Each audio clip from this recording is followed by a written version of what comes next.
Hello everyone, good morning. Today we're going to study together Unit 10. Unit 10 is considered one lecture that is completely dedicated to literature. We have Edgar Allan Poe, of which you were meant to read an segment, the short story The Black Cat. Probably many of you already read that, but it would be nice for you to all read that. And then we made some other comments about other novelists and how Romanticism influenced these American writers. So let's see the Romantic period in USA. Then the span time that we're looking into is from 1820 to 1860. So American Romanticism writers call themselves more like transcendentalists, who represent the first great literature generation produced in the United States. So they follow Romantic vision, which comes from the expression of romance. So against, like reason against science. And heightened emotional and symbolic form of novel. But basically were not love stories, some of their works, but serious novels to communicate complex and subtle meanings. They all regard more like the psyche of their characters, and they prefer to spend their time secluded and away from urban life. So these are characteristics of American Romanticism. Values, feelings, and intuition over reason, as I just said. They place faith in inner experience and the power of imagination. So they were shunned the artificially of civilization and seeks unspoiled nature. So they refused civilization and they're looking for a pure nature. They prefer youthful innocence to educated and sophistication. So who are they? So we have 1, 2, 3, 4, 5. Just remember, because it's going to be part of a quiz. So who are they? So we have Walt Whitman, who was more than he was a poet, and his main piece of work was Leaves of Grass, which was made up of 300 poems. Then we have Nathan Hawthorne, and we know him with our Scarlet Letter. Then we have Herman Melville with his famous work, Moby Dick. You probably read that, maybe in your own language. Then we have Edgar Allan Poe with many short stories, The Reverend, and then we have A Black Cat.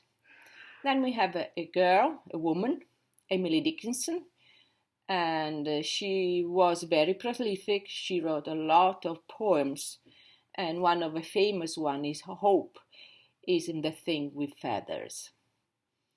They basically all share similar backgrounds. Let's see which were the backgrounds. So they were all born in the East Coast.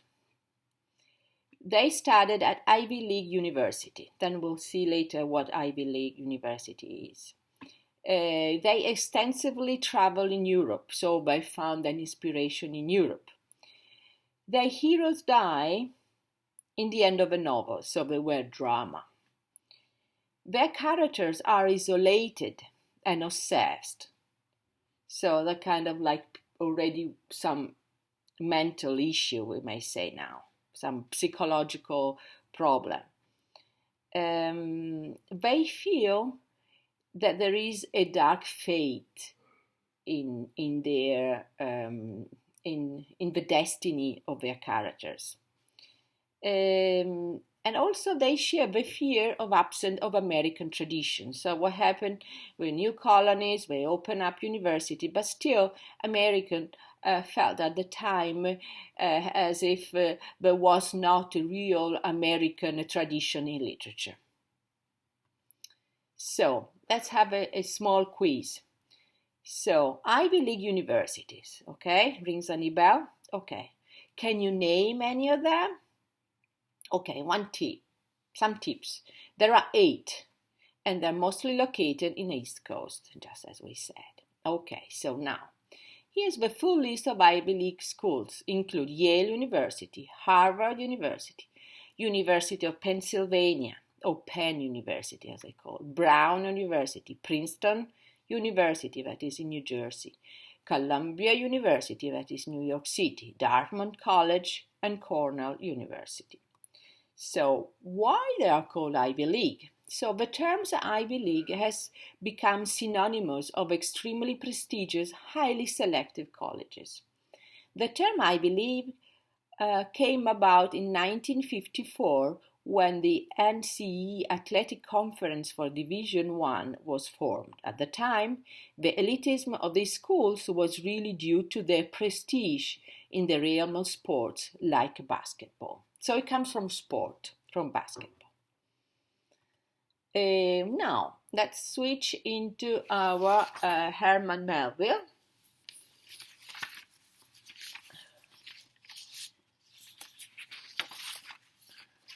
So, he was born in New York City and worked as a crew member of several vessels beginning in 1839. That's why, like, his main piece of work is Moby Dick, and is all dedicated to the sea life.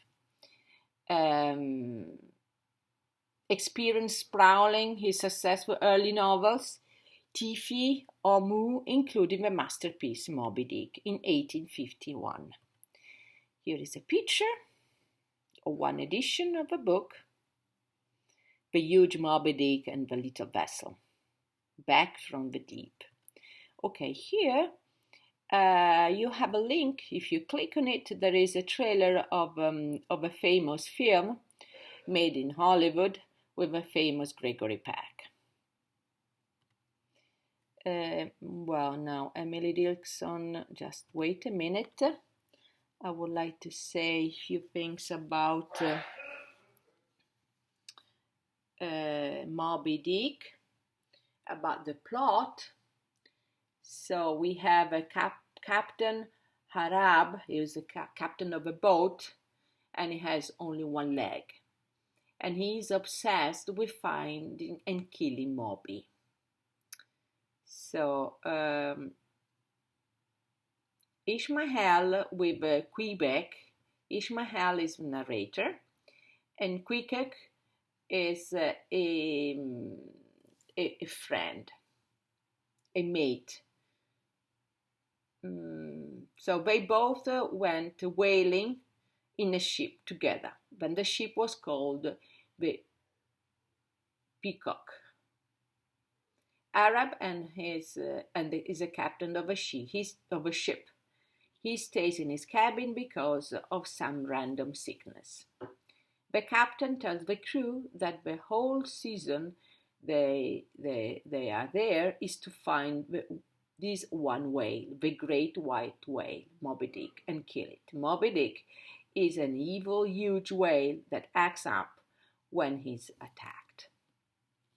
So the search goes for a while, all over the world. Harab and his crew go looking for Moby. They turn into other whaling ships and men who have seen the whale.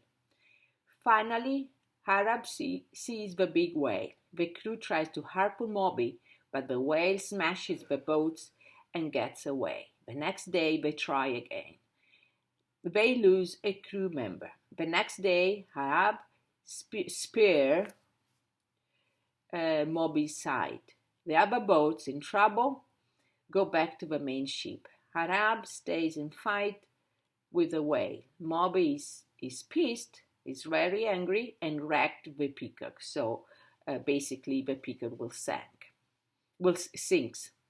Harab tries again, but his own harpoon rope kills him and the peacock sings. Ishmael is the only one who gets out alive, and he is rescued by the Nava boat. So, the whole story of Moby Dick is very autobiographical because Melvin himself spent some time in the whaling vessel. Here we have some of a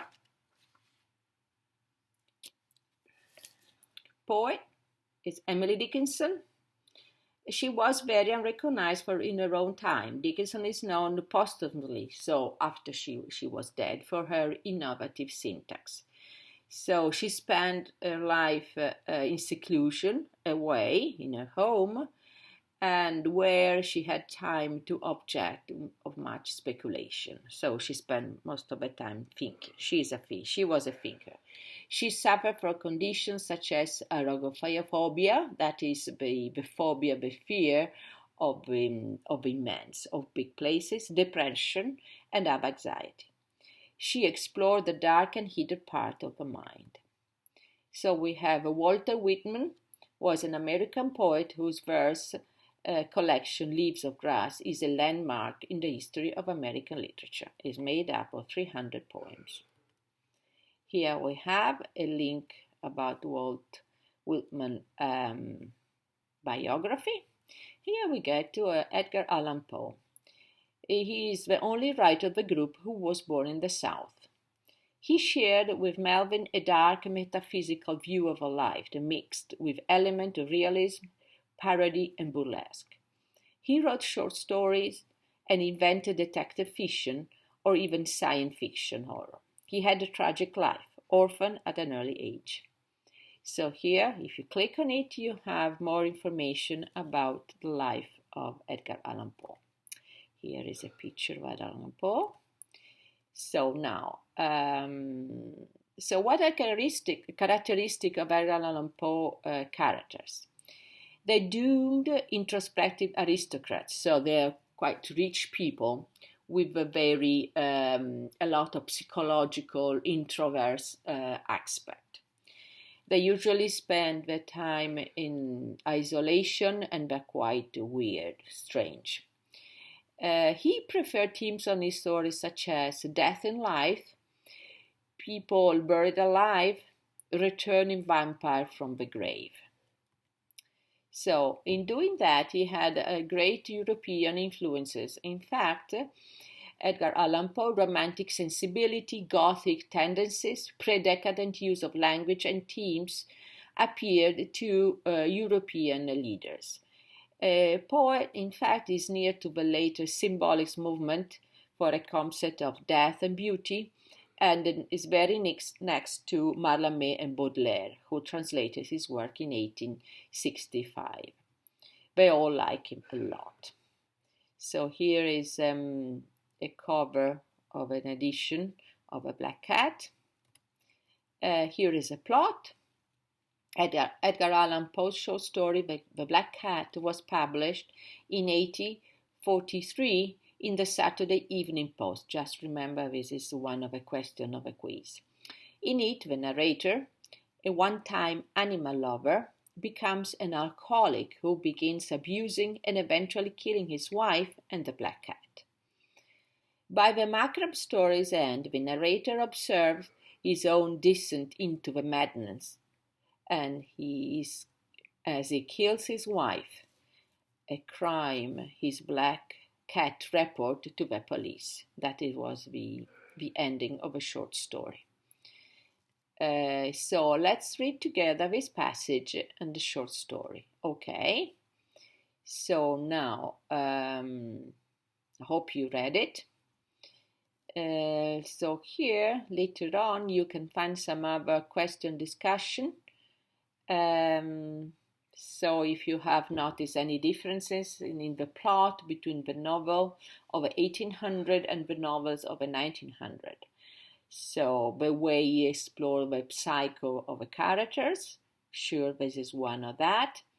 And what are the themes of a short story?